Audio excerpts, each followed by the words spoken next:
গোটা পৃথিবীর কারো। আর মত এইদিকে আপনি দেখুন সভাপতি, আমার বলা চলবে? আপনারা কি বলছেন? আমি বয়সেও বড়, পদেও বড়, এখন আমি এখানকার বক্তা, আপনি চুপচাপ বসে থাকবেন, কথা বলবেন না। তো মমতা এমন একটা মহিলা, বুঝলেন, বলে কয়ে আসে না। একজনের নাম বলুন, বলে এসছে জ্যোতিবাবুকে এশিয়া মহাদেশের 10টা বড় ডাক্তার দেখছিল, তারা বলল জ্যোতিবাবুর কোনো কিচ্ছু খুঁজে পাচ্ছি না, বার্ধক্য জনচিত কারণে চলে গেলেন। মানে চলে যাওয়ার সময় চলে যেতে হবে। জ্যোতিবাবু বললাম কেন, একজন মুখ্যমন্ত্রী, ব্যারিস্টার এবং ওয়ার্ল্ড ফেমাস রাজনীতির ব্রেন। আমি সিপিএম করি না, কিন্তু আমি বলছি জ্যোতিবাবু ওয়ার্ল্ড ফেমাস রাজনীতির ব্রেন রাখতেন। একবার আমার এই মমতা খালাকে চেলা কাটে করে সিঁড়িতে বেরিয়ে দিল, বুঝলেন, সিপিএমের লোকে। জ্যোতিবাবুকে যে বলা হলো মমতার মাথাটা এখানটা চেলিয়ে দিয়েছে, রক্ত পড়ছে, বললো I know nothing about this, আমি এ বিষয়ে কিচ্ছু জানি না, খবর নিয়ে দেখছি। এটা হতে পারে জ্যোতিবাবুই হয়তো বলেছে বেরিয়ে দিবি। জ্যোতিবাবু কি বললে, I know nothing about this, এ বিষয়ে আমি কিচ্ছু জানি না, আমি খবর নিয়ে দেখছি। তার নাম রাজনীতি। এই বাবা, এখানে আমি রাজনীতি করতে আসিনি। হাওড়া জেলা দামি জেলা, ধনীদের জেলা, বড় বড় জ্ঞানী গুণীর জন্ম হাওড়া জেলায়। একজনের নাম বলবো, আশাপূর্ণা দেবী। কোথায় জন্ম, কে বলো, তুমি বলো। অত সোজা লয়, আমাকে এমনি 10টা দোকানের মিষ্টি এনে খাওয়ায় নাই। বেগমপুরে আশাপূর্ণা দেবী, বিখ্যাত সাহিত্যিক, সরলা সুন্দরী। বলছে রান্না করতে করতে হলুদের হাতটা কাপড়ে মুছে অভ্যাগতদের সঙ্গে সাক্ষাৎ করতেন। কেউ এলে পুজো পাঠ, স্বামীর সাথে সংসার করা, বাচ্চা হওয়া আর লেখাপড়া করা। আশাপূর্ণা দেবী সাহিত্যিকা। যাই হোক, এটা হাওড়া জেলায়। আরও আছে, আপনার এই একটু চলুন না বাগনান পেরিয়ে, কে, শরৎচন্দ্র চট্টোপাধ্যায়। ওনার হুগলিতে জন্ম, হাওড়া জেলায় ছিলেন। বর্মা চলে গেলেন ইংরেজদের ভয়ে, বর্মার আকারে বাড়ি করেছেন। তো আপনারা দেখতে গিয়েছেন কেউ, একজনের হাত তুলুন। শরৎচন্দ্রের বাড়িটা আমি বর্ধমান থেকে এসে বাপ বেটায়, যে বেটা শুয়ে আছে, দেখতে গিয়েছিল শরৎচন্দ্রের বাড়িটা। শরৎচন্দ্রের একটা কথা বলে আরম্ভ করি, কি মনে হয়, একজনা গিয়ে বলল উনি হেমাপতি ওষুধ দিতেন। বললে স্যার আমার এইখানটা চিনচিন করছে। শরৎবাবু বললেন বৃশ্চিকা বিদ্যবদ না সূচিকা বিদ্যবদ? কেমন চিনচিন, সুই ভোঁকা না বিচে কাটা? বৃশ্চিকা বিদ্যবদ না সূচিকা বিদ্যবদ? আমি আপনাদিকে শৈলজানন্দ মুখোপাধ্যায়, তারাশঙ্কর বন্দ্যোপাধ্যায়, সুনীত কুমার চট্টোপাধ্যায় শোনাতে আসি নাই। আমি এসছি বিশ্বনবীর বাণী, আল্লাহর কালাম, কোরআন মাজিদ, যাতে আমার আপনার ভালো হয়। এগুলো বলছি এই কারণে, যাতে করে আপনার জ্ঞানী গুণী দিকে চিনতে পারেন। জ্ঞানী গুণী কারা, বড় কারা, শক্তিশালী কারা, যোদ্ধা কারা। আজকে ইসরায়েল ফিলিস্তিন হামাস যুদ্ধ হচ্ছে, আমরা মৌলবীরা দোয়া করছি, কাঁদছি, আর যার যা বলবার।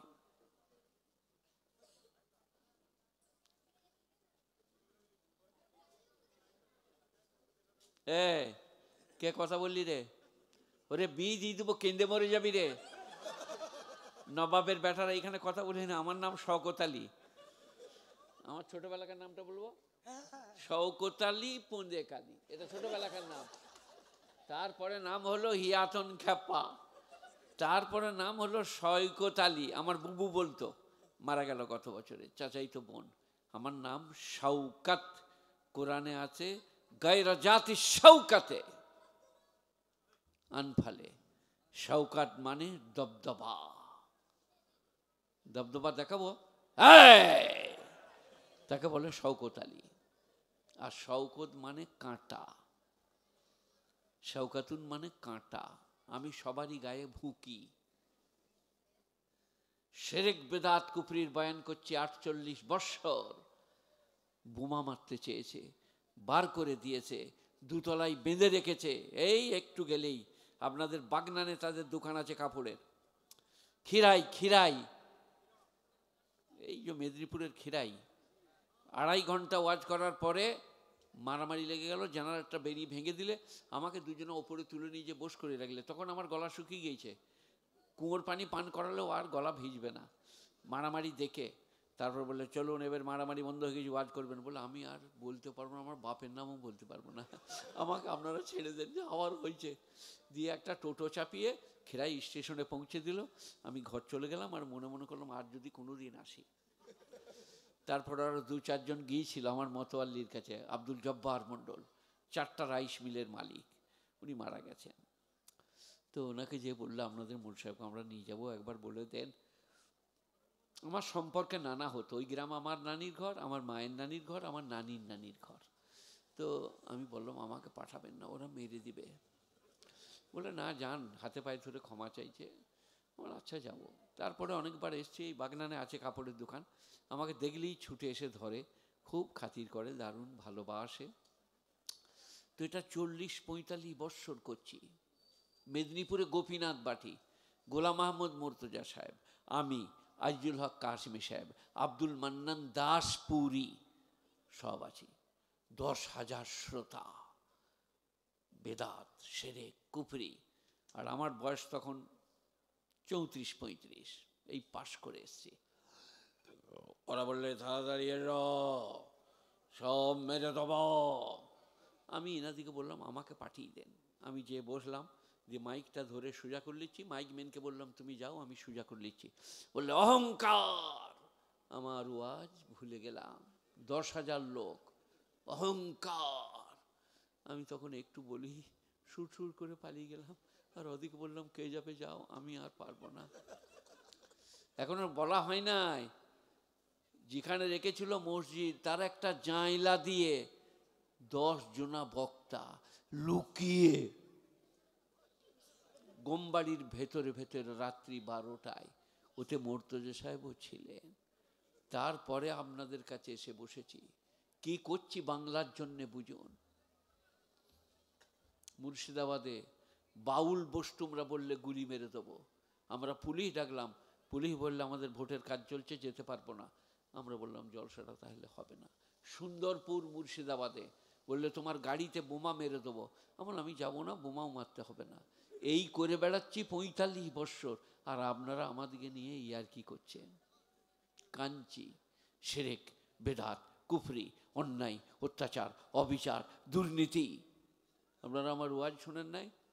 সিদ্দিকুল্লাহ ভাই যেদিনে বলল যারা অমুকের জন্য কাঞ্চ, দিল্লিতে যে কাঁদো, মমতা বললেন তোমাদের এখানে হাহুতাশ করার জায়গা নাই। নূপুর শর্মা, মনে আছে নামটা? আমি তার বিরুদ্ধে গর্জে উঠলাম। কি বললাম জানেন? সিদ্দিকুল্লাহ ভাইকে আর মমতা খালাকে, আমি খালা বলি, আমার ভাইজির নাম মমতা। আমাকে যদি পুলিশে ধরে বলবে আমার ভাইজির নাম মমতা, চুপ, আমি তোদের মমতার লেগে বলি নাই, আমার ভাইজির লেগে বলছি। তো আমি বক্তব্য রেখেছিলাম যে আমাদের ভোটে, আমাদের দেশে তোমরা বিজয়ী, তোমরা সেনা প্রহরী, আমাদেরকে বিদেশে গিয়ে কানতে বলো কি করে? এখানে ব্যথা, ওখানে কানতে যাব কি করে? বললে নূপুর শর্মা বিশ্বনবীর সম্পর্কে কি করে বাজে মন্তব্য করলো। বলেছিলাম এই করে বেড়াচ্ছি আজকে 45 বছর, এবারে তো হয়ে গেছে, এবারে চলে যাব। তার আগে একটু খেপে যাব, মানে যা পাবো তাই বলে নেবো, বুঝলেন? একটা বইয়ের নাম গুলজারে দামিস্তা, তাতে একটা ঘটনা আছে। একটা ছেলে একটা লোকের সঙ্গে দেখা হলো, বললে তুই জানিস আমি কে? আমি হচ্ছি অমুক বড় লোকের ছেলে। বলে তুমি জানো আমি কে? বলে না। বলে আমি হচ্ছি এই দেশের বাদশাহ। তার আগে কিন্তু বলেছে পাগল, খ্যাপা, বেকার। তখন এই ছেলেটা বলছে সালে সাল আমার বিপদ, আমি রাজাকে বুকা বলে দিয়েছি, খ্যাপা বলে দিয়েছি।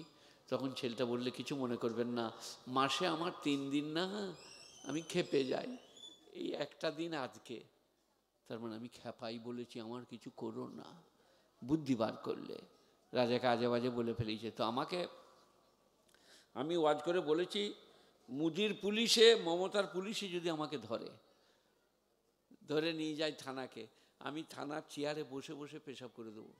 সুগারের রুগী, কাপড় ভিজে যাবে, চেয়ার ভিজে যাবে, তারা বলবে এই শালা কাকে ধরে এনেছি। আমরা দেখুন তাহলে আমরা পুলিশরা কত বোকা, শালা আমি সুগারের রুগী, আমাকে ধরে নিয়ে চলেছে, বলে এই গাড়ি করে নিয়ে ঘরে দিয়ে আয়। আমাদেরকে নিয়ে গেলে গাড়ি করে ঘরে দিয়ে যেতে হবে। আর ওসব জানা আছে, কে চোর, কে ডাকাত, কে বেঈমান, ফিলিস্তিন আর আপনার জেগে গাজা, আর আপনার জেগে ইসরায়েল। 1945 সালে, যারা জানেন না জেনে নেন, 1945 সালে হিটলার জার্মান থেকে মেরে তেড়ে দিয়েছিল। তারা এসে আরবের কাছে চেয়ে একটু জায়গা নিয়ে বসেছিল।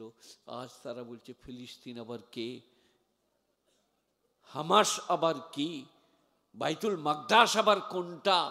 ওদিকে বোস করানো হয়েছিল, ডেকে এনে পরের জায়গায় রিফিউজি। ইসরায়েল হচ্ছে রিফিউজি, তাদের বাপের ভিটে। তো গুণীজনেরা জ্ঞানীজনেরা, আমাদের মশলাটা এক আধ দিনের নয়, এই আছি এই নাই, আল্লাহ রেখেছে, রাখবে না। সেই কারণে সবাইকে একটু ভাবতে বলছি। সবাই বলুন আজকে ভাববো, বলুন ইনশাল্লাহ। আমাদের বিপদ কোথায় জানেন? ওই যেটাই ঢুকছিলেন ওটা আপনার বাড়ি লয় তো? আপনার বাড়িটা কোন দিকে? ওর পাশে। আপনি দেখান না আপনার বাড়িটা, দেখালেই বিপদ। না না, আমি ওয়াজ করবো তো। তুমি মার্বেল দিয়ে বাড়ি করেছো, কবরে যখন ফেরেশতারা বলবো ওঠ, মার্বেল কেন লাগাইছি বল, তখন ভুল হয়েছে বলে মার বাড়ি, বাবলার ডালে করে দেখবেন, আপনাকে লয় অন্যজনাকে। সেই কারণে আমাকে ঘরে কেউ জায়গা দেয় না। আলমারিতে প্লেট, ডিশ, কাপ, জগ, সুরাই। আমি দেখে বললাম ভাই এগুলো, বললে আমারই। আমাকে আপনি ঘরে জায়গা দিয়েছেন, এর হিসেব দিতে পারবেন? এই যে একটা কাপের দরকার 10টা কাপ, হিসেব দিতে হবে। আর ওটা মেয়ে মানুষদের কাজ। বাজার গেলেই দুটো কিনে নিয়ে চলে যাবে, বলে অনেক যে আছে, বলে এই দুটো ডিজাইন আলাদা, লে শালা আলমারিতে সাজিয়ে রাখ। আর ফেরেশতারা নোট করছে, দুটো এই আলমারিতে, দুটো ওইটাই, 3টে নাম ওই কবরে যেয়ে বলবে মার রব্বুকা, প্লেট কাপ কোথা পেলি বলগা। আমাদের একদিনের মহিলা লয় তো। সেই কারণে আমি মেয়েদের জন্য বলি, আপনি কিছু মনে করবেন না, বুঝলেন? ইনি বলছেন আমি তো পুরুষ, আমি কিছু মনে করবো না। মেয়েদের মার এখনো খাই নাই। সভাপতিকে যখন মারবে, যদি মমতার কাছে যে কাঁদে, মমতা বলবে অনেক দিন মেরেছে, এবারে মার খাও গা। ও তো মেয়ে মানুষ, পঞ্চায়েতের প্রধান মেয়ে মানুষ, তাকে যে বললে স্যার আমার স্ত্রী আমাকে আজকে মেরেছে, বলে বেশ করেছে, অনেক দিন মেরেছিস, এবারে মার খাগা। আপনাকে বলিনি, আপনি সভাপতি। এই বাবা, আমাদের মহিলাটা এখুনি আছি, এখুনি নাই। কি মৃত্যুটা কি রকম? ডাক্তারি করাবো, হাসপাতাল যাব, কলকাতা যাব, পিজি যাব, চোখ কোক সালা হাড়াদানে বাম মরে গেল রে। এটা বুঝেছেন? বুঝেছেন? চোখ কোক হয়কা ট ফইকা ল। এই কি হার্ট ফেল। পেশাবখানায় যাচ্ছিল, লুঙ্গি আমি তুলব না, দেখাচ্ছি তুলে একটু, আর হার্ট ফেল, চোখ কোক। মনিরা বলে যা শালা, মনিম লুঙ্গি তুলতে তুলতে মরে গেল। মনি মানে তোমরা বুঝতে পারবে না, তোমাদের কারখানায় যারা কাজ করে ছুগরাররা, তারা দেখলে যে কারখানার যিনি মালিক গদিওয়ালা সামনেই পেশাব করতে বসছিল, চোখ কোক। তোমাদের হবে না লয়? ছুগরা চুপ করো, ঠিক আছে, ভালো। মৃত্যু কি রকম? চোখ কোক। আমার মা সারা বিবি, আহা হা কি ভালোবাসা, সবারই মা বেটাই ভালোবাসা। আমার বাড়িতে ছিলেন, বলে তোর খালার ঘর থেকে ঘুরে আসি। খালার ঘর থেকে ঘুরে এসে বাড়ি চলে গেলেন। মানে আমার উচ্চগ্রামে বাড়ি, পুরসায় থাকি। এখান থেকে ধরুন রাস্তার ধার পর্যন্ত হবে। রাত্রিবেলায় খাবার দাবার সবাই খেয়েছে, বাপ আছে, মা আছে, বিছানায় বসেই মা হার্ট ফেল করে মারা গেল। পানি দিতে হয় নাই, গায়ে হাত বুলাতে হয় নাই। আমরা কাঁদতে কাঁদতে গেলাম পুরসা থেকে, মা মারা গেছে। মা বললে কালকে তোর বাড়ি আসবো। তো এটা সকলের জন্য। আপনারা কি বলছেন? এই আছে, এই নাই। আমি কি ওয়াজ করি জানেন? জুম্মার দিনে একবার পুরসাই করেছিলাম, ওই সেই সোন পাপড়ি বেচতে আসে দেখেছেন, cat cat cat cat cat cat cat cat ঘোরা দেখেছেন আপনারা? হ্যাঁ, আমাদের জীবনের গতি ওই রকম, cat cat cat cat cat cat, Howrah Hooghly Bardhaman, Howrah Hooghly Bardhaman, motor cycle ফের ক্যাট, কথা বুঝতে পারো নাই? আর গিয়ার দিতেও পারবে না, মোটর সাইকেলেও চাপতে পারবে না, ক্যাট। আমাদের ছেলেগুলো কি মনে করে, 10 টাকা দিই, cat cat cat cat cat cat cat cat, 10টা পড়লে 10টা সোন পাপড়ি পাবো, ক্যাট, গোলপাড়া একটাও নাই, যা ঘর চলে যা। মৃত্যুটা হচ্ছে cat cat cat cat cat cat. যত লোক মরছে, করোনা, অমুক তমুক, মন্ত্রী, এমএলএ, এমপি, প্রধানমন্ত্রী, চিফ মিনিস্টার, আর কি মুখ্যমন্ত্রী, প্রাইম মিনিস্টার, যত আছে, চোখ কোক না। মন্ত্রীরা ওইরকম করে মরবে না, মন্ত্রীরা বাঘের মতো মরবে লাগো, আমাদের থেকে আরো ডেঞ্জার। কারণ মন্ত্রীদের মহল আপনারা শুনেছেন,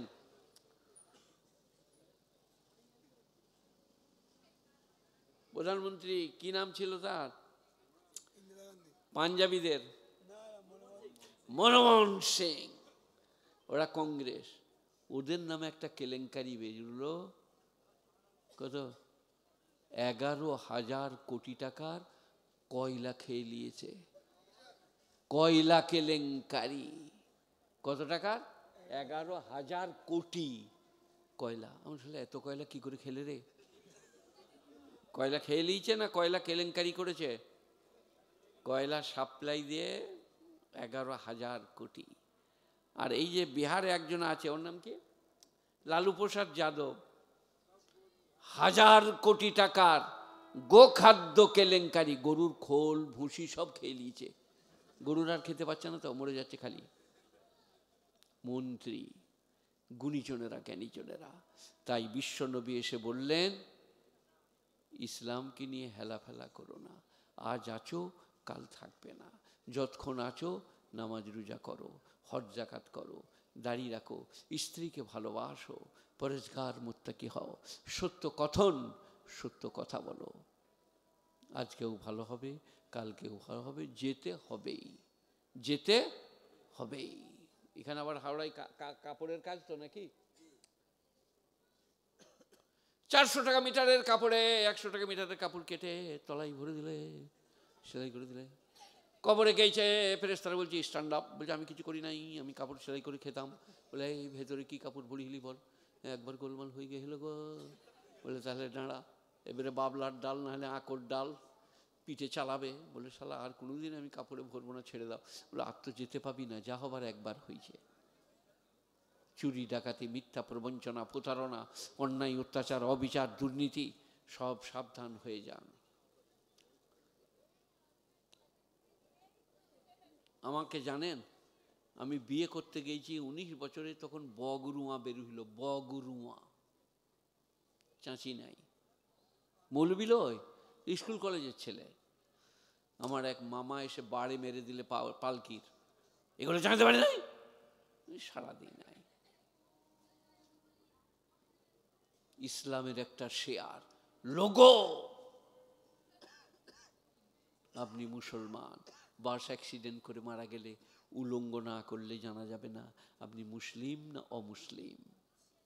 কিন্তু কপালে সেজদার নিশান, মুখে দাড়ি, জানা যাবে ইনি মুসলমান, ইনি আব্দুর রহমান, ইনি গুলাম কিবরিয়া, ইনি আব্দুল কুদ্দুস, ইনি আব্দুল সালাম। এর বিরাট লাভ। এখনই দেখাবো না পরে দেখাবো? এখনই দেখাবো, ঠিক আছে ঠিক আছে ঠিক আছে। মেয়েরা কোন দিকে বসে আছে এখানে? চারিদিকে আছে। আমাকে নিয়ে চলুন, নিয়ে মেয়েদের দিকে ঠেলে দিবেন। মেয়েরা কি করবে জানেন? মৌলবিলো মৌলবিলো মৌলবিলো, খালি কাপড়টা টানবে। কিন্তু যার দাড়ি চাঁচা, তাকে নিজে ঠেলে দেন, এরম করে মারবে, কানা দেখতে পায় নাই, কোথায় ঢুকছিস, এটা মেয়েদের মজলিস। এমন মারবে ডাক্তারি করাতে হবে, খালি এই কথা নাই বলে। বিজ্ঞানসম্মত। আমার গালটা দেখুন, আমার বয়স কত হবে, 20-22। গালটা দেখুন, দাড়ি চাঁচলে গাল নষ্ট হয়ে যাবে, দাঁত নষ্ট হবে, চোখ নষ্ট হবে, শ্রী নষ্ট হয়ে যাবে। এখনো আজকে আমার এই বয়সেও যদি কাউকে চোখ মেরে দিয়ে আমার পেছু পেছু চলে যাবে বর্ধমান। কিন্তু দাড়ি চাঁচলে হিজড়ে হিজড়ে, হিজড়েদের দাড়ি নাই। তোমরা কোথায় দেখলে? হ্যাঁ, এখানে টোল নাই, কোথায়? ধুলোগড় নয়, ধুলাগড়। হাওড়ার লোক বলছে ধুলোগড়, শুনলে রাগ করবে ধুলোগড়ওয়ালারা।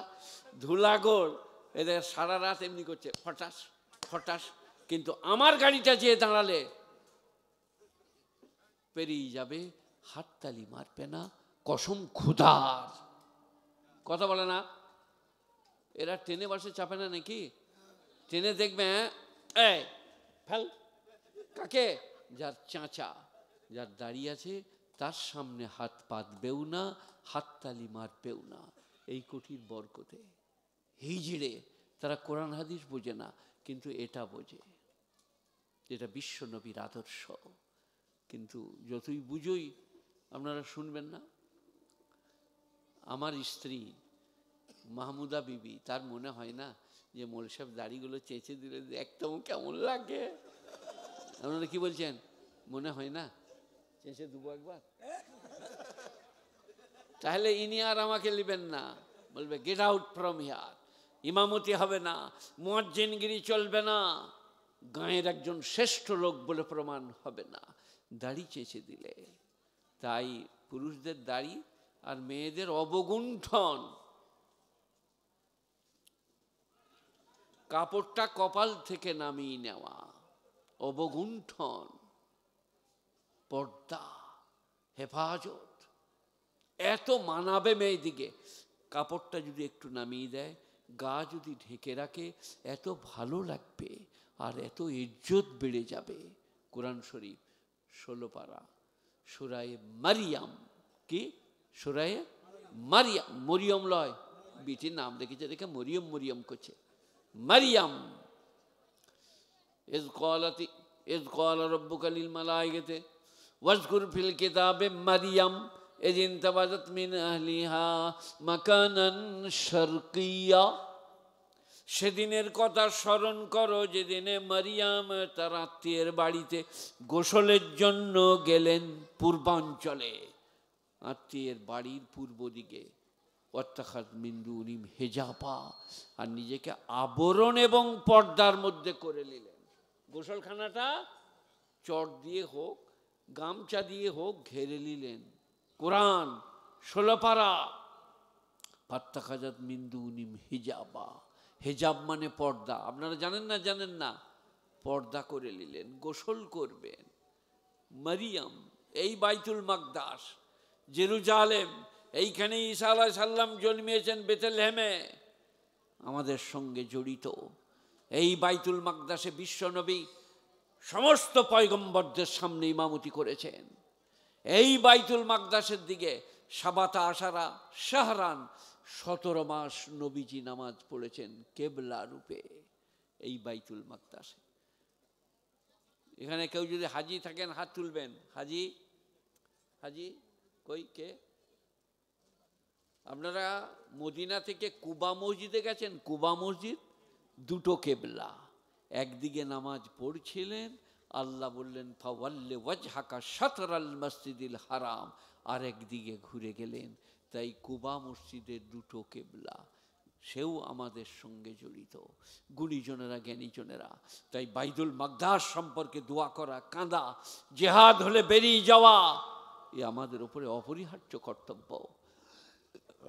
বাইতুল মাকদাস কে তৈরি করেছিল? কে বলবে? সুলাইমান আলাইহিস সালাম। বাইতুল মাকদাস, গুণীজনেরা, জ্ঞানীজনেরা, 5টা আপনার দিকে গম্বুজ, 5 রকমভাবে। ও এক আজীব পৃথিবীর ঘর। আর পৃথিবীর শ্রেষ্ঠ ঘর, প্রথম ঘর কোনটা? কে বললে কাবা? আপনি? এ দেখেন, পৃথিবীর প্রথম ঘর, শ্রেষ্ঠ ঘর কাবা। পড়বো কোরআন শরীফটা। ইন্না আউয়ালা বাইতিন ওয়াদিআ লিন-নাসি লাল্লাযী বিবাক্কাহ হুদাল লিল আলামিন ফীহি আয়াতুম বাইয়িনাত ওয়া মাকামু ইব্রাহিম ওয়া মান দাখালাহু কানা আমিনা। আরও আছে অনেক, পড়লে পড়া হবে সারা রাতই। ইন্না আউয়ালা বাইতু ওয়াদিআ লিন-নাস, পৃথিবীর প্রথম ঘর যেটা মানুষের জন্য তৈরি করা হয়েছে, বেবাক্কা, মক্কার নাম বাক্কা, পরে হয়েছে মক্কা। মদিনার নাম ইয়াসরিব, পরে হয়েছে মদিনাতুল মুনাওয়ারা, মদিনাতুন নবী, নবী নগরী। আসল নাম ইয়াসরিব, মক্কার নাম বাক্কা, পৃথিবীর প্রথম ঘর। এইখানে যত লোক বাড়ি করবেন, এই একটা মার্বেলওয়ালা ঘরে ছিলাম, উনি এখন নেই, সৌদিতে আছে নাকি, এলে বলে দিবেন, উনি বলে গেছে যে বাড়ি করবে একটা কামরা নামাজের জন্য সিলেক্ট করবে। এই কামরায় আমরা নামাজ পড়বো, মেয়েরা পড়বে, একটা কার্পেট বিছিয়ে রাখবো, এ কামরায় কোনো ফটো ফাটা থাকবে না, কোনোরূপ টিভি টেলিভিশন চালাবো না, এটা নামাজের জন্য। আল্লাহ বলছে আমি ঘর দিয়েছি, আমাকে ডাকার একটা জায়গা হবে না? 45 কামরা ঘর।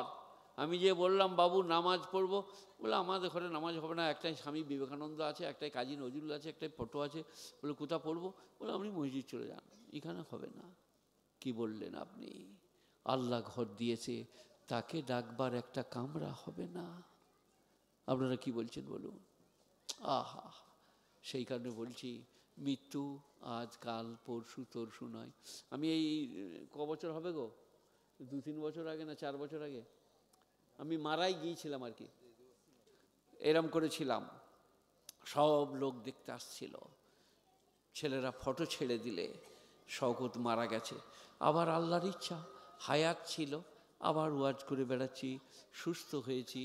এখন এই গত দিন কতক আগে আমার অনেক রোগ, বুঝলেন, মাসার ছেলেরও সাবমার্সেলটা নিয়ে খেলা করছিল, আর আমি ছুটে গেছি মারবো গুড়াল আর কি, আর পা পিছলে ধড়াস করে পড়ে যাই, এইখানকার এই হাড়টা ফেটে গেল। সঙ্গে সঙ্গে গাড়ি করে বর্ধমান, আমার বন্ধুর বেটা ডাক্তার হাড়ের, মৌলানা ফজলুর রহমান সাহেবের ছেলে, সে আমাকে দেখলো, তারপর ওষুধপত্র দিল, বললে 2 মাস বেড রেস্ট।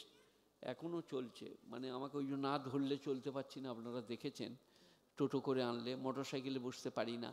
সেই কারণে গুণীজনেরা কে কবে মরে যাব জানা নাই। আমি আর আমার স্ত্রী আসমার মা এইখান থেকে যাব, তো ফজরের নামাজ পড়ে আমি বালিশে ঠ্যাস দিয়ে বসি, আমার বালিশগুলো ওই লাগিয়ে দেয়, আর ওই ধারে একটা বালিশ আছে, ও ঠ্যাস দিয়ে বসে। পালংটার কতটা দূরত্ব হবে এখান থেকে বাগনান? পালংয়ের এই দিকে আমি ঠ্যাস দিই, ওই দিকেও কতটা দূরত্ব, পা মেললেই লাগবে গায়ে। আমি কি বলি জানেন আসমার মাকে, যেদিনে তুমি অথবা আমি মরে যাব, সেই সকালটা কেমন হবে? কত কিছু বুঝতে পারেন নাই? যেদিনে আমি বা তুমি মারা যাব, সেই দিনের সকালটা কেমন হবে? কি হবে? আমার 4টা বাঘের মতো ছেলে কাঁদবে, আমার মেয়ে দুটো কাঁদবে, আমার নাতি নাতনারা কাঁদবে। আমি 45 বৎসর আছি ওখানে হেডপোস্টে, মসজিদে ইমাম ছিলাম, গোটা গ্রামের মানুষ মাথা চাবড়াতে চাবড়াতে আসবে, আমাদের ইমাম মারা গেছে। সেই দিনটা কেমন হবে? একবারও কোনো দিন স্ত্রীর সঙ্গে একথা হয়েছে না? এই 2000 টাকা রেখে দাও তো, আওয়াজটা যাচ্ছে না, আমি এগিয়ে যাচ্ছি না, মুখের কাছে করা চলবে না, উনি যা বলছে ভুল বলছে।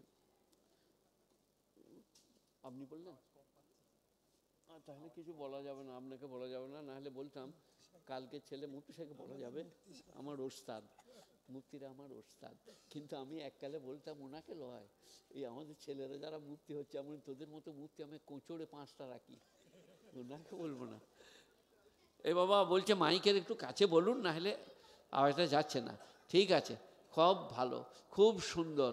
বলছি যে সবাই কাঁদবে, সেই দিনের সকালটা কেমন হবে? সবাই মনে মনে করুন, আমি যেদিনে মারা যাব, সেই দিনের সকালটা কেমন হবে? মৃত্যু অনিবার্য, আপনারা কি বলছেন? সবাই বলুন, অনিবার্য হবেই। আর সব থেকে মারাত্মক হচ্ছে কবে হবে, কোথা হবে, আল্লাহ ছাড়া কেউ জানে না। বলে কোথা আছে?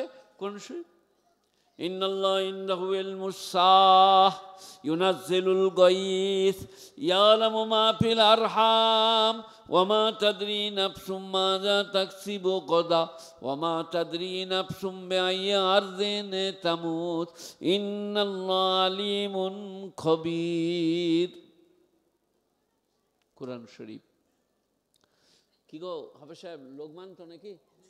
সূরা লোকমানের শেষ আয়াত, ইন্নাল্লাহ ইনদাহু ইলমুস সাআহ, কিয়ামত কবে হবে আল্লাহ ছাড়া কেউ জানে না। আমরা যদি বলে দিতে পারি মৌলবীরা কিয়ামত কবে হবে, মসজিদে জায়গা হবে? তুমি বলো কি হবে? শালা আমি আগে এইছি, তুই কখন এলিবে? শালা কালকে কিয়ামত হবে। সে মারামারি দেখার মতন হবে। আল্লাহ বলছে অত গুটি লয়, কিয়ামত কবে হবে আমি ছাড়া কেউ জানে না। আকাদু উখফিহা লিতুজজা কুল্লু নাফসিন বিমা তাসআ। আল্লাহ বলছে কিয়ামতকে আমি লুকিয়ে রেখেছি এই কারণে প্রত্যেকটি লোক যেন তার কৃতকর্মের বিনিময় পেতে পারে। সুবহানাল্লাহ, আলহামদুলিল্লাহ, লা ইলাহা ইল্লাল্লাহ। ফজরের নামাজ, জোহরের নামাজ, আসরের নামাজ পড়বে, আল্লাহ রুজি রোজগারে বরকত দেবে। মরণের পরে ব্যাপারটা সহজ হবে, মরণের পরে ব্যাপারটা সহজ হবে। সবাই বলুন নামাজ পড়বো ইনশাল্লাহ। একটা মজার জিনিস বুঝলেন, আল্লাহ একটা নামাজকেও বেটাইমে ফরজ করে নাই। ফজরের নামাজ বেলা 9টায়, তাই তো নাকি? কটায় পড়েন আপনারা? ভোরবেলায় 5:35 বলছে। সেই সময় কি প্রস্রাব পায়খানার তাকাজা, তাকে আমাদের ভাষায় বলে জরুরতে বশরিয়া, মানবিক তাকাজা, উঠতেই হবে। আর যদি হাওড়া লেজার লোক বলে না আমরা প্রস্রাব করি কাঁথায়, বিছানায়, পালঙে, তাহলে উঠতে হবে না। কে কে করবে বলো? বিছানায় প্রস্রাব পায়খানা, স্ত্রী ঝাঁটা করে বেরিয়ে পিঠটা ফাটিয়ে দিবে। কোথা পেশাব করছিস, কে বাগাবে? তাহলে আপনাকে উঠতেই হবে। ওই সময় হাত মুখ ধুয়ে 2 রাকাত সুন্নত, 2 রাকাত ফরজ পড়ে নেন। আল্লাহ বলছে কি সুন্দর করেছি। তারপরে 9 ঘন্টা 10 ঘন্টা বিনোদন, আমোদ ফুর্তি, রুজি রোজগার কারবার দিয়ে জোহরের নামাজ। ক ঘন্টা পরে? 10 ঘন্টা, 4 রাকাত উজু করে 4 রাকাত নামাজ পড়ে নাও। আর আমার মতন যদি হাওড়া আসো 2 রাকাত। আমার ফরজ নামাজ ক রাকাত? 2 রাকাত। দেখেন বলছেন সভাপতি বলে দিয়েছে যখন, আমি আর 3 রাকাত পড়বো না। ক রাকাত আপনাদেরও? যদি সফর করে আপনারা, এখান থেকে কলকাতা কত কিলোমিটার হবে? 78 হবে? হবে না, 78 কিলোমিটার রাস্তা গেলে বা যাবার নিয়ত করে ঘর থেকে বার হলে আপনি মুসাফির। মনে রাখবেন 78। কেউ বলছে 75, না 78। আপনি মুফতি সাহেব বলছেন না, আপনি বই দেখুন বা ভুল হচ্ছে কোথাও আপনার। এই আব্দুল মুকিম, মুফতিকে তো বলা যাবে না ওস্তাদ 88 কি?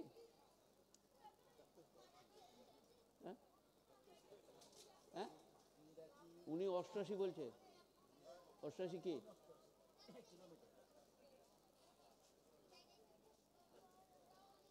কিলোমিটার তো। আচ্ছা বেশ, কাল আপনি ফোন করবেন। 78 কিলোমিটার। নাহলে এখনই কোনো মুফতিকে জিজ্ঞেস করুন আপনি। ও প্রসঙ্গটা ছেড়ে দিলাম, কিন্তু 78 আমি অনেক দিন থেকে বলছি। এখন আপনি মুফতি সাহেব, আপনাকে দণ্ডবাদ। এ বাবা মুফতি সাহেব বলছে 88 আর আমি বলে যাচ্ছি 78। এটা ছিল 75, কিন্তু সেটা বাংলা ইংরেজি করে দেখা গিয়েছে 78 কিলোমিটার। যাই হোক, ওইটা রাস্তা যাবার নিয়ত করে ঘর থেকে বার হলে, এটা আপনার ঘর, আপনি ওই হাই রোডকে গেলেই 2 রাকাত নামাজ, 4 রাকাতটা। আর মগরিব যেমন তেমন, ফজর যেমন তেমন। যাই হোক, আমি ওদিকে আর যাচ্ছি না। মুফতি সাহেবকে আমার ধন্যবাদ, সংশোধন করিয়ে দিলেন। এটা 88 বলছেন, আর আমার জানা মতে 78, 75 ছিল, এটা 78, 78। বেশ, কি বলছিলাম, সেখানে ফিরে আসি। নামাজ জোহরের 10 ঘন্টা পরে, আসরের 2-3 ঘন্টা পরে চা খাবেন, একটু আমোদ করবেন, গল্প করবেন, তারপরে মগরব সন্ধ্যা অবকাশ, পাখি পক্ষী ঘুরে আসে, গাছপালা গরু বাছুর ফিরে আসে, তারপরে শুতে যাবেন এশার নামাজ। একজন লোক দাঁড়িয়ে বলুন বে টাইমে কোন নামাজটা ফরজ করেছে আল্লাহ? একজন লোক। বাইনা ফারাসি ওয়া দামিন লাবানান খালিসান সাইগাল লিশারিবিন।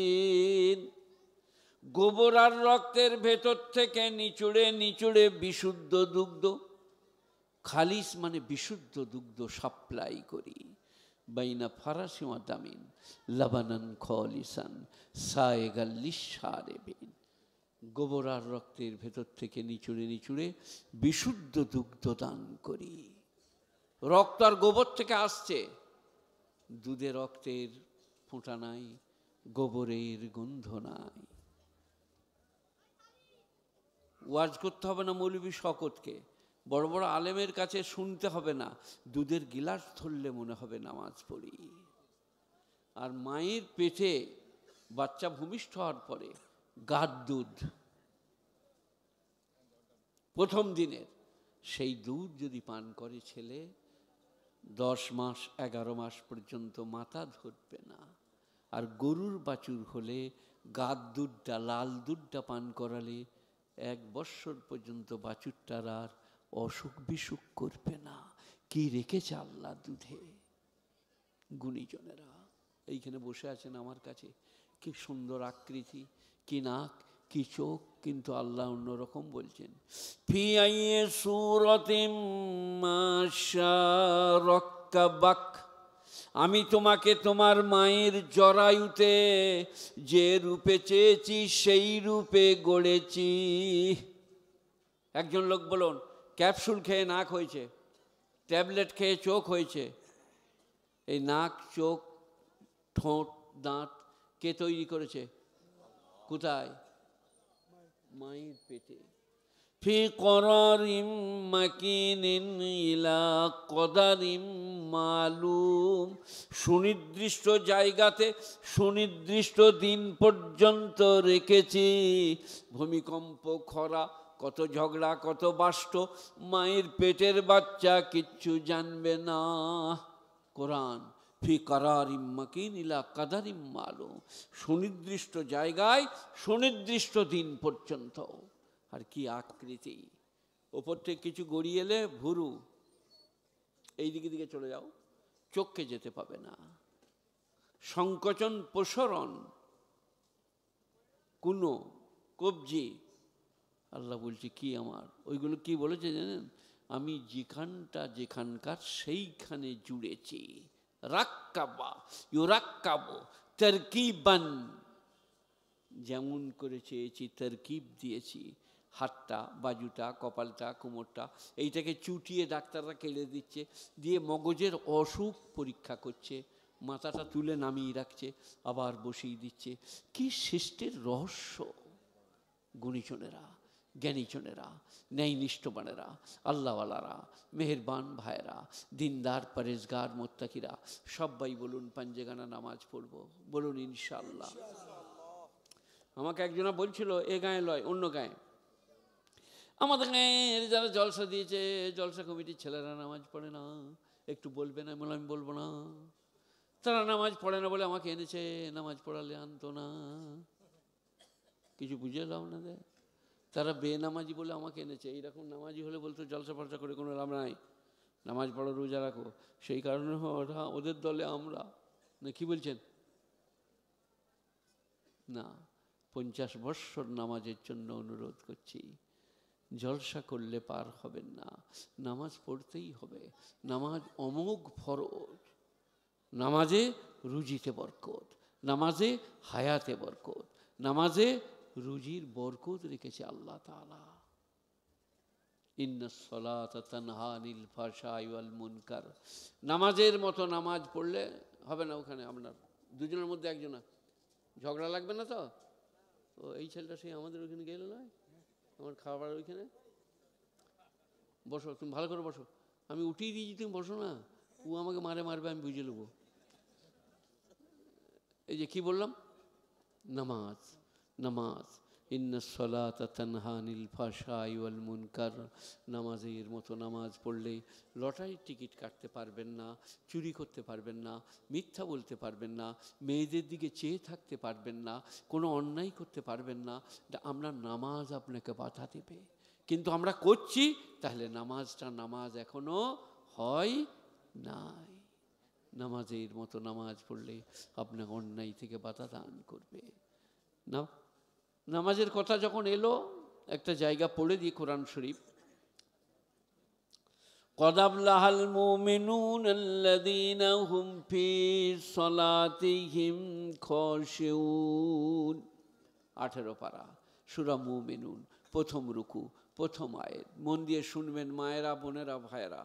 قد أفلح المؤمنون الذين هم في صلاتهم خاشعون। ওই সমস্ত ইমানদাররা উত্তীর্ণ, কামিয়াব, জান্নাতুল ফিরদাউসে যাবে, যারা ডরিয়ে ডরিয়ে, ভয়ে ভয়ে, কেঁপে কেঁপে নামাজ পড়ে। আল্লাহু আকবার। আলহামদুলিল্লাহ রাব্বিল আলামিন আর রহমানির রহিম মালিক ইয়াউমিদ্দিন। যেখানে যাবেন, মিলিটারি, মায়ের ইজ্জত রক্ষা করতে, নামাজে দাঁড়ালে আল্লাহু আকবার, আলহামদুলিল্লাহ রাব্বিল আলামিন আর রহমানির রহিম। যারা ডরিয়ে ডরিয়ে, ভয়ে ভয়ে, কেঁপে কেঁপে নামাজ পড়ে, তারা জান্নাতুল ফিরদাউসে যাবে। কে বলছেন? ওয়াল্লাযীনা হুম আনিল লাগবে মুরদুন। আর যারা বাজে কাজ থেকে নিজেকে দূরে রাখে, এরাজ করে। বাজে কাজ কি কি বলে দিচ্ছি মায়েরা, বোনেরা, ভাইরা। যাত্রা, থিয়েটার, লোটো, আলকাপ, circus, video, VCR, TV, television, শতরঞ্জ, ক্যারাম, জুয়া, লটারি, সব বাজে কাজ। আপনি পেরিয়ে যাচ্ছেন, তাস খেলছে, কোনো ব্যাপার নাই, তারা বুঝে নেবে। কিন্তু আপনি যদি দাঁড়িয়ে বলেন টেক কাটা মার, তারপরে মরে গেছে, সভাপতিকে বলবো না, অন্য কাউকে, যাওয়ার সময় পয়সা দিবে না, মরে গেছে, ফেরেশতারা কবরে চলে গেছে, স্ট্যান্ড আপ, বলে আমি কিছু করি নাই তো, আমি নামাজ রোজা। বলে এই টেক কাটা মার বলি হিলি যায়, বলে একবার বেরিয়ে গেল গো। বলে তাহলে রেডি হ, দেখ কি করি। ওইটা বলতে পাবেন না, পাশ দিয়ে পেরিয়ে যেতে পাবেন। জুয়া, লটারি, যাই হোক, পেরিয়ে যান। ওয়াল্লাযীনা হুম লিয-যাকাতি ফাইলুন। আর যারা জাকাত প্রদান করে, মৌলানা থানভী রহমতুল্লাহ আলাইহি বায়ানুল কোরআনে বলেছেন, আয়াতটা জানা যায়নি নির্দিষ্ট করে মাক্কি না মাদানি। যদি এটা মাক্কি হয়, মানে হবে যে তোমরা যারা জাকাত প্রদান করবে। আর মাদানি হলে মানে হবে সুন্দরভাবে যারা কাজ করবে, তারা জান্নাতুল ফিরদাউসে যাবে। ওয়াল্লাযীনা হুম লিফুরুজিহিম হাফিজুন। ফরুজ বলা হয় গুপ্ত অঙ্গকে, পুরুষ এবং নারী। আর যাদের তাদের শরমগাকে গচ্ছিত করবে, অপাত্রে গমন করিবে না, ব্যভিচার করিবে না। ব্যভিচার মানে খারাপ কাজে লিপ্ত হওয়া নয়, অন্যায়ভাবে কারো হাত ধরা, অন্যায়ভাবে কারো দিকে দেখা, সব ব্যভিচারের পর্যায়ভুক্ত। বিশ্বনবী বলেছে, কোনো নারী আর পুরুষ নির্জন বাস করলে হয় বিপদ ঘটবে, না হলে বিপদ রটবে। শয়তান রটিয়ে দেবে, আর না হলে বিপদ ঘটে যাবে। সেই কারণে নারীদের সঙ্গে নির্জন বাস চলিবে না। কেউ জিজ্ঞেস করছে, ইয়া রাসূলুল্লাহ, এই আমারটা শোনো, এই আমারটা শোনো। কেউ জিজ্ঞেস করছে, ইয়া রাসূলুল্লাহ, দেওর আমাদের ঘরেই থাকে, ঘরের কাছে। আল্লাহর নবী বললেন, আরো ডেঞ্জার, দেওর থেকে সাবধান। গুণীজনেরা, জ্ঞানীজনেরা। ওয়াল্লাযীনা হুম লিফুরুজিহিম হাফিজুন ইল্লা আলা আযওয়াজিহিম আও মা মালাকাত আইমানুহুম, কিন্তু তোমাদের স্ত্রীগমন কোনো দোষের নয়, আর যে কালে বাঁধি বৈধ ছিল বাঁধি কমন দোষের নয়। ওয়াল্লাযীনা হুম আলা সালাওয়াতিহিম ওয়াল্লাযীনা হুম লিআমানাতিহিম আহদিহিম রাউন, আর যারা তাদের আমানত এবং অঙ্গীকার পূরণ করবে, আমানত আর অঙ্গীকার, তারা জান্নাতুল ফিরদাউসে যাবে। ওই ছোট ছেলেগুলো ওইখানে বসে গল্প করছে, এগুলো কি বলুন দে? আল্লাহর দেওয়া আমানত। হাত ধরে নিয়ে যাবেন জুম্মার দিনে, কোরআন শেখাবেন। আজকেই আমি আমার মাদ্রাসার একটা মৌলভী সাহেবকে বললাম যে জুম্মার দিনে এলান করে দাও, স্কুলের পরীক্ষা হয়েছে, সব ছেলেদিকে মাদ্রাসা পাঠিয়ে কোরআন শিখিয়ে নেন। আবার স্কুল খুললে আবার চলে যাবে, তখন শনিবারটা নাহলে রবিবারটা আসবে, কিন্তু কোরআন শিখিয়ে নেন, কোরআন শিখিয়ে নেন, কোরআন শিখিয়ে নেন। আল্লাহর মারাত্মক বাণী। ওয়াল্লাযীনা হুম লিআমানাতিহিম ওয়া আহদিহিম রাউন, যারা তাদের আমানত হেফাজত করে। আমানত শুধু টাকা নয়, ছেলে পিলে, স্ত্রী পুত্র পরিজন সব আমানত। আর আহাদ, আপনি আমাকে বললেন এই জায়গাটা আপনাকে 2 লাখ টাকা কাটা হিসেবে বিক্রি করব, কথা হয়ে গেল। একজনা বললে আমি 2.5 লাখ দেবো। আমাকে বললেন মৌলভী সাহেব স্ত্রী বেচতে রাজি হচ্ছে না, জায়গাটা বেচা যাবে না, হ্যান ত্যান ইত্যাদি। এটা হলো ওয়াদা খেলাফা, আমানতে খেয়ানাত। কথা দিয়ে কথা দিলেন না। আমাকে একজন একটা কোরবানির গরু বেচেছিল, বুঝলেন। তারপর তাকে কেউ বলেছে গরুটা মৌলভী সাহেব সস্তায় পেয়ে গেছে। সে এসে বললে আমার স্ত্রী ছেলে মেয়ে দিতে চাইছে না। আমরা নিয়ে চলে যাও।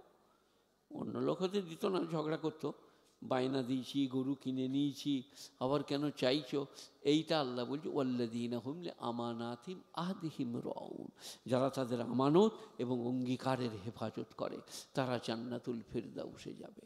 আর একটা লাস্ট আছে, ওয়াল্লাযীনা হুম আলা সালাওয়াতিহিম ইউহাফিজুন, 5 ওয়াক্ত নামাজ যারা জামাতের সাথে হেফাজত করে, তারা জান্নাতুল ফিরদাউসে যাবে। গুণীজনেরা, জ্ঞানীজনেরা, খালি মন করেন না। আমরা মৌলভী সাহেবরা এসছি বলে দিয়ে যাচ্ছি, কালমা, নামাজ, রোজা, হজ, জাকাত। কালমা, নামাজ, রোজা, হজ, জাকাত। হজ জাকাত বড় লোকদের, কালমা, নামাজ, রোজা আমাদের সবারই। কটা হলো? 5টা। আরও 3টে গুনুন, স্ত্রী পুত্র পরিজন, হালাল রুজি রোজগার, প্রতিবেশীদের সঙ্গে সৎ ব্যবহার। আবু দাউদ শরীফ। গুণীজনেরা, জ্ঞানীজনেরা, ন্যায়নিষ্ঠবানেরা, প্রতিবেশী, আপনার ঘরে খাবার হলে সম্ভব হলে দেন, অসুখে পড়লে দেখতে যান, মা বাপ, আত্মীয় স্বজন, সন্তানাদি, তাদের সঙ্গে নেক ব্যবহার, ভালো ব্যবহার, তাদের খাবারের জন্য ভোরবেলায়। এই দেখেন আমি বলে দিয়ে যাচ্ছি, বলে মৌলভী শওকত হলো বলে নাই, ফজরের নামাজ পড়ে 33 বার সুবহানাল্লাহ, 33 বার আলহামদুলিল্লাহ, 34 বার আল্লাহু আকবার বলুন। তারপরে ইমাম সাহেব দোয়া পড়বে। তারপরে আপনার দোয়া জানা থাকলে দোয়া পড়ুন, আর বাজারে চলুন, বাগনানে, উলুবেড়িয়ায় মাল কিনে এনে গায়ে বিক্রি করুন। 300-400 টাকা হলে চাল ডাল টমাটোর স্ত্রীকে দেন, সে খানা পাকাবে। এটা ইসলামে ফরজ। হালাল রুজি রোজগার করাটা কি? কোরআন শরীফ থেকে বলবো রে বাবা, ফরজ। ইয়া আইয়ুহাল্লাযীনা আমানু ইযা নুদিয়া লিস-সালাতি মিন ইয়াউমিল জুমুআহ, হে বিশ্বাসপরায়ণ ব্যক্তিরা, জুম্মার দিনে যখন তোমাদিকে ডাকা হয় নামাজের জন্য এসো, ফাসআউ ইলা যিকরিল্লাহ, তখন তোমরা নামাজের জন্য ছোট। ফাইজা কুদিয়াতিস সালাহ, নামাজ যখন পড়া হয়ে গেল, ফান্তাশিরু ফিল আরদি, তখন তোমরা পৃথিবীতে ছড়িয়ে যাও। ফান্তাশিরু মুনতাশির হোনা, বিখার জানা, ছড়িয়ে যাওয়া। ওয়াবতাগু মিন ফাদলিল্লাহ, আল্লাহর দেওয়া রুজির সন্ধান করোগা। রুজি আল্লাহ দেবে, সন্ধান আপনাকে করতে হবে। গুণীজনেরা, জ্ঞানীজনেরা, ন্যায়নিষ্ঠবানেরা, আল্লাহওয়ালারা, মেহেরবান ভাইরা, দিনদার, পরেজগার, মোত্তাকিরা, একবার দরুদ শরীফ পড়ি, যেটা নামাজেতে পড়ি। দাঁড়ান, যেটা নামাজেতে পড়ি, আল্লাহুম্মা সাল্লি আলা মুহাম্মাদিন ওয়া আলা আলি মুহাম্মাদ كما صليت على إبراهيم وعلى آل إبراهيم إنك حميد مجيد اللهم بارك على محمد وعلى آل محمد كما باركت على إبراهيم وعلى آل إبراهيم إنك حميد مجيد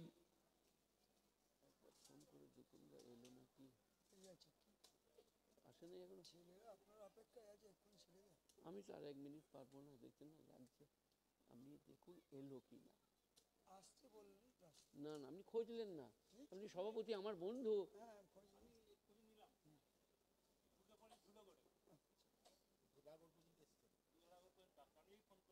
তাহলে তো কষ্ট হবে অনেক।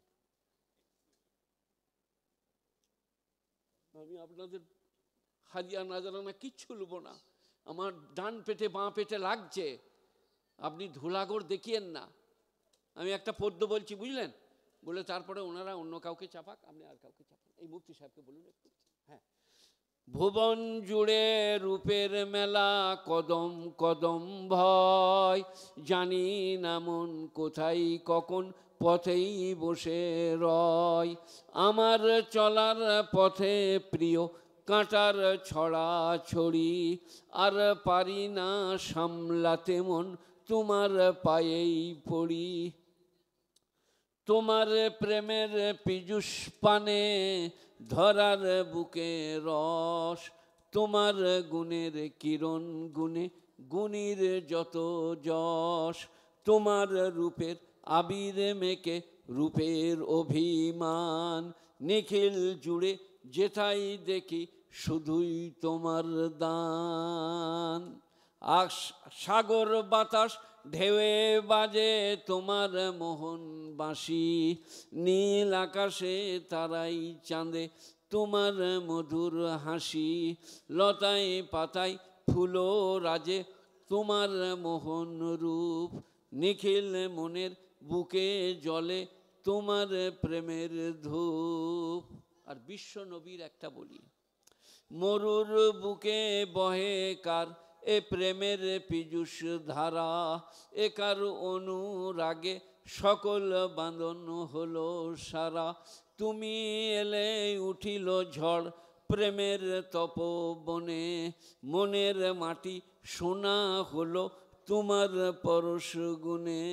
তুমি এলে উজ্জ্বল হলো আঁধার ঘন ধরা, তোমার চরণ ধোলাই ধন্য হলো এ বসুন্ধরা। ইউসুফের ওই রূপের ভিতর তোমার রূপের আশিস মাগি, ঈসা মুসা ইব্রাহিম দাউদ নুহু সবই, সবার গুণে গুণী তুমি ওগো আমার প্রিয় নবী। শ্রদ্ধেয় মাননীয় মান্যবর সভাপতি, আমার শ্রোতারা, আমাকে আপনারা দেখছেন, আমার কষ্ট হচ্ছে, না হলে আমি বলতাম। আমি মুফতি সাহেবকে দিচ্ছি, একটু শুনুন। ধুলাগড়ে এসে গেছে, উনি চলে আসবেন, আমাকে সবাই আপনারা ক্ষমা করবেন। আসসালামু আলাইকুম ও রহমতুল্লাহি ও বরাকাতু। মুফতি সাহেব ভাই, আমার একটু ইজ্জত রাখুন। হ্যাঁ বলছি, মুফতি সাহেব আসুন, আপনি আমার ইজ্জত রাখুন, আপনার কথা রাখতাম। আসুন, আপনি আসুন।